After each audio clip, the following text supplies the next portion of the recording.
What is up guys, it is Simba here and welcome back to the channel for another F125 video. And today we're back with the social racing here, and it is another TTC race, this time around the Mexico City Grand Prix. And if you haven't seen the last race, which was in Australia, I highly recommend you go check that one out before you see this one. So, because it was my first race on the game and it gave me quite a bit to think about going into this one. But if you're enjoying the content you're seeing on the channel so far on F125, make sure to hit the like button and get subscribed for more content coming your way throughout the year on this game. And so far, I'm enjoying it. My hours are quite shameless, but I am enjoying the game regardless. But going into this race, there was a previous race in Austria which was an absolute disaster, so I'm not going to make that one into a video.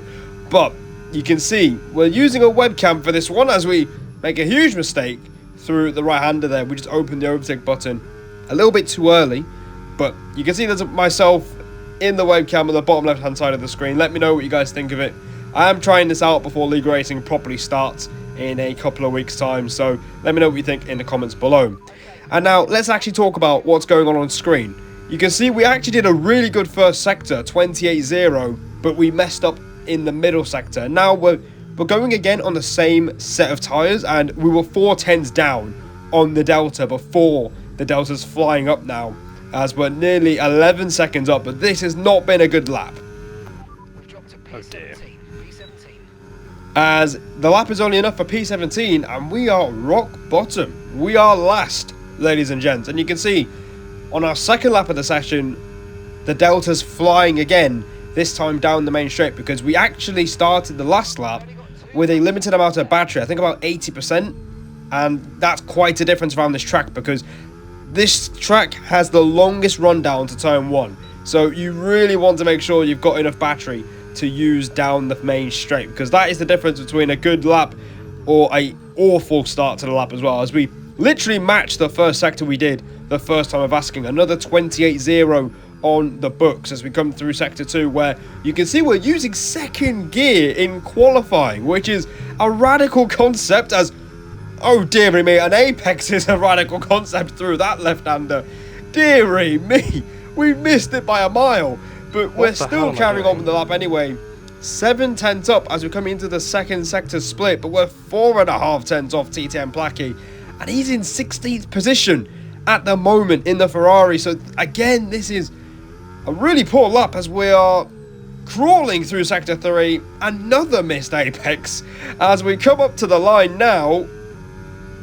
Mate, I'm terrible. What am I doing? Okay, that's P19. I'm driving like an idiot. Send or go home, especially for me, mate. I'm 19th. We do a 15.2, which is only enough for 19th. So this is not going very well, and we're preparing for our last lap of the session, and you can hear me just say, send or go home, and we might be in trouble of being told to go home if we are not improving by enough on this final lap. But DRS open, overtake used down to 70%. We're trying to get a little toe from the Red Bull, but it doesn't really do us any favours there. But now we just wait for the 100-metre board to turn up on our left-hand side, hit the brakes, down to third gear, hit the apex, flick the car through turn 2, flick it through 3, and we do that very nicely, and you can see we gain quite a lot of time on the exit of turn 3, and we are just under a fifth of a tenth up, as we do get into the 27.9s in sector 1, but we are still a tenth and a half of the front runners in that intermediate. But the main time is in sectors 2 and 3, where we were missing apexes like there was no tomorrow. So let's see how we do. Through this left-hander, we do actually hit the apex, albeit picking up some grass on the way through, but not the most conviction through there. I think you could carry just a little bit more speed as Shizuja Road sets the benchmark, and I'm telling Kieran to shut up as we are currently 6 tenths up, but going through this right-hander, the front end washes away from us, and that is the worst possible thing that could have happened. And again, we're not showing too much conviction through sector 3 with the inputs. We have a rear end loss at the exit of the last corner, and up to the line. Oh, fucking hell. Terrible. And my reaction says it all. That is P17 for us, and Medal, who was in the party with us as well, is just ahead of us in 14th. So Yeah, it's not good enough, really. I've been struggling with qualifying for quite some time, especially towards the end of F1 24, and it seems to have carried over to this game. I can do good laps in practice, but when it comes to the actual session, I just cannot put it together, as, yeah, the composure is not really there when it matters. So, we're going to have to make do with 17th, and let's see what we can do in the race from the 9th row of the grid. Right, here we go then. On for the race. A lot of people going mediums. A lot of mediums. Alright, we'll go the other way then. So, here we go then. Just about to start the Mexican Grand Prix, and we're going to be starting on the hards, as the mediums are a very popular choice. And it's going to be intriguing to see what kind of strategies play out here for the Mexican Grand Prix in TTC Social Race. The 5 lights are out, and we are on the way for our second social race on F1 25. Eslar medal is going nowhere off the line, so we immediately jump him. And another car as well, as we blast down towards turn 1, the longest run down to the first corner on the F1 calendar, and we're going to try and go round the outside and pick up the inside line for turn 2. It will become the outside for turn 3. We get a little bit of a squeeze from P2G Lucas there, as it wasn't quite nice, but we have gained a place. I'm looking to go around the outside for turn 5. Whoa, Lucas, mate. But Lucas just cuts across us there at the last minute, but thankfully no contact between us two, which is race ending. And meanwhile, Roadfox, who was causing us problems in Austria, has just done us round the outside. And for anyone that doesn't know, he is actually, I think, a manager in FRT, and he's absolutely mugged us on the opening lap. So, not ideal. I think Bell can happily keep that for the rest of the game cycle if he wants to, as he is looking to make another place here as he goes up the inside of TRT Andrea, who's really dropped down the order on this opening lap. I think he was 10th in qualifying, and he's already lost 5 places, so an absolute disaster for him, as we get challenged by TTM Placky through the stadium section, and we are able to fend him off, as Shizu Giron leads the way ahead of Liam Bowman in the Kick Sauber, I think, as DRS is enabled. So it's not the greatest start that we've wanted. We have managed to break even in this race, which isn't a bad thing, but now we can focus on trying to make up places at this early stage of the race, because if we're going to do that, it's about now when everyone is so close, as we're pushing Bell through turn 3, and he's going for the inside line. What's Noah doing? And only finds himself a bunch of grass as we go around the outside of Lucas. He'll turn to the inside for turn number 5. Bit of contact on the way through, but that's a lovely move. Up into P15 we go. That's how it's done. And you can hear by my reaction there, I'm quite happy with that. That was quite nice, as we didn't really get the chance to show you the racecraft or anything like that in Australia, as there were several safety cars in that race. So it's nice to pull off a double overtake as we move up to P15, and we set the fastest lap of the Grand Prix. We're the fastest car on track now. No, that's just a beautiful sight, isn't it? Simbrock's one, fastest lap of the Grand Prix.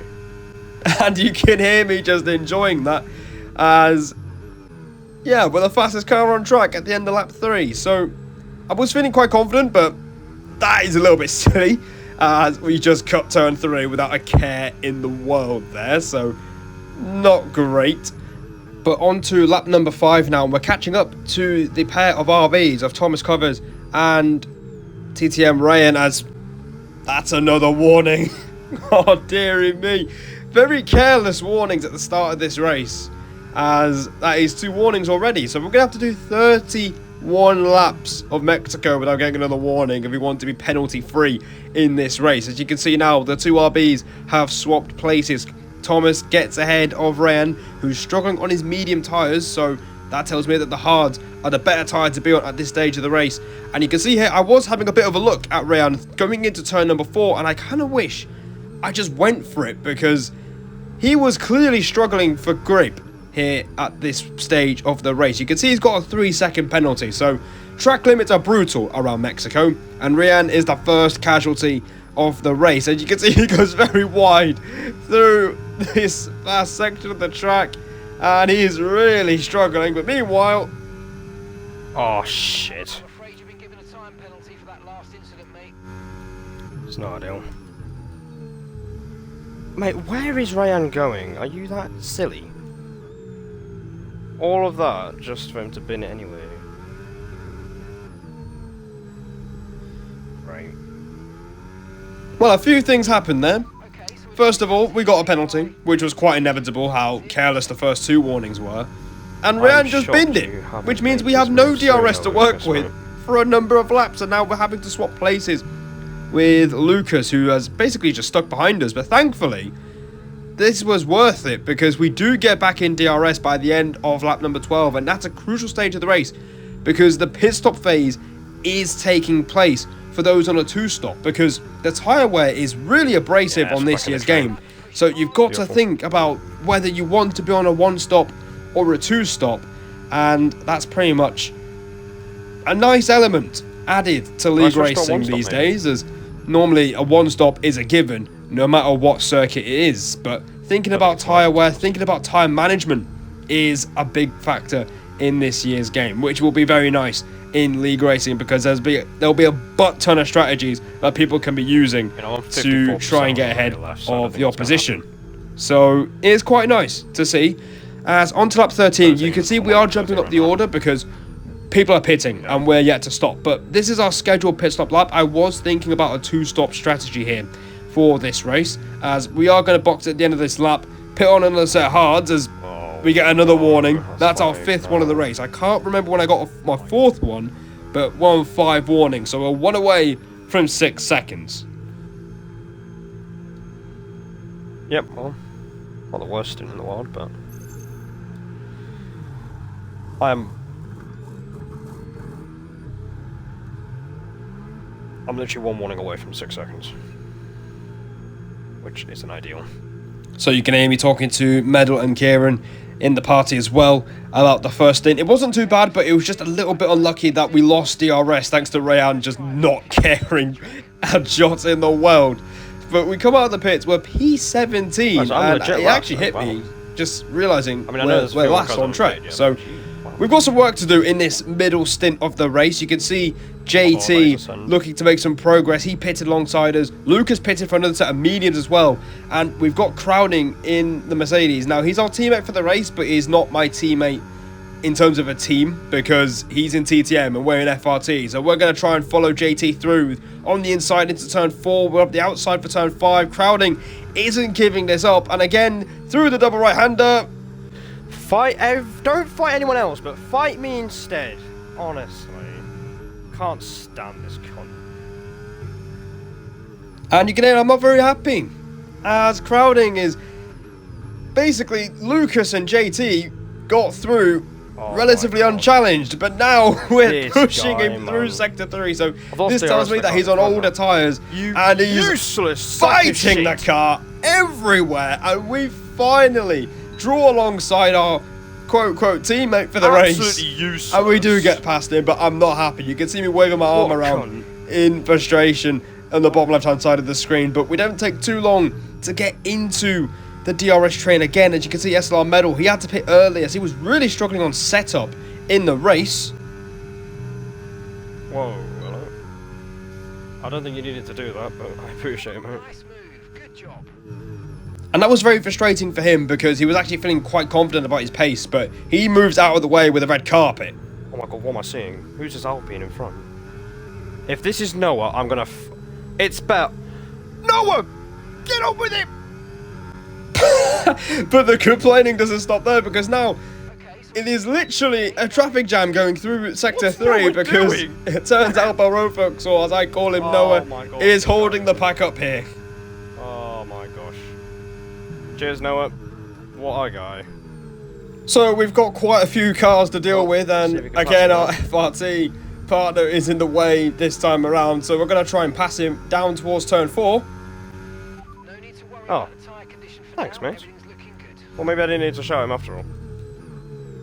And he lets us through, so thanks, Noah, what a guy. Maybe I did need to shout at him after all. So very contrasting emotions going on here. As you can see, there are 4 cars in front of us fighting away. So this is for P9 on track. As you can see, 2 cars are off the road. Someone's done a Verstappen impression on Lando Norris from last year.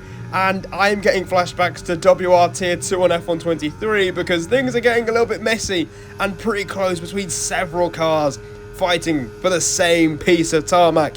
And in the meantime, we're past the halfway point of this race, and you can see Jesus Volokongan is down the order, and you're probably wondering why that is, but that's because he's on a one-stop strategy, and he's recently pitted for hard compound tyres, as MVR David, with the weirdest gamer tag of all time, doesn't make life too difficult for us. So we're up into P12 now, but Volokongan making one less stop than everyone.